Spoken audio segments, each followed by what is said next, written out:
শ্রাবণ মাসে প্রত্যেকটা সোমবার এভাবে পালন করুন। মহাদেবের পুজো বদল আসবে আপনার জীবনে।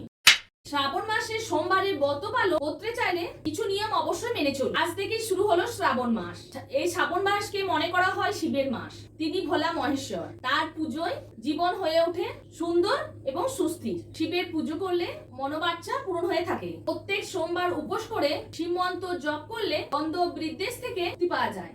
শিবের পুজোয় আকন্দ ফুলের মালা, ধুত্রা ফুল, দুধ দিয়ে স্নান করালে অত্যন্ত সন্তুষ্ট হয় ভগবান শঙ্কর। সোমবারের মহাব্রত পালন করলে নিমেষেই কিন্তু সুন্দর হয় আপনার জীবন। শ্রাবণ মাসে সোমবার ব্রত পালন করতে চাইলে এই নিয়মগুলি আপনারা মেনে চলুন। এই মাসে সোমবারগুলিতে নিরামিষ খান। শুধু নিরামিষ না, এক বেলা ভাত, এক বেলা রুটি খেলে তিথি নক্ষত্র অনুযায়ী জীবনে বিশেষ প্রভাব ফেলে। এই দিনগুলি বেগুন খাওয়া থেকে এড়িয়ে চলুন। সকালে স্নান সেরে শিবের মন্দিরে যান বা বাড়ির শিবলিঙ্গে গঙ্গা জল, বেলপাতা, ঘি, দুধ সহযোগে পুজো করুন। মহাদেবের অভিষেক করুন এবং মহাদেবের অভিষেক করার সময় কখনো কিন্তু হলুদ ব্যবহার করবেন না। যারা উপবাস করবেন তারা কিন্তু একেবারেই দুধ খাবেন না। তো শ্রাবণ মাসে সোমবার করলে এই নিয়মগুলি যেগুলি বললাম এগুলি ভালো করে মেনে চলুন, তাহলেই দেখবেন আপনার জীবনে স্বাচ্ছন্দ্যে ভরে উঠেছে।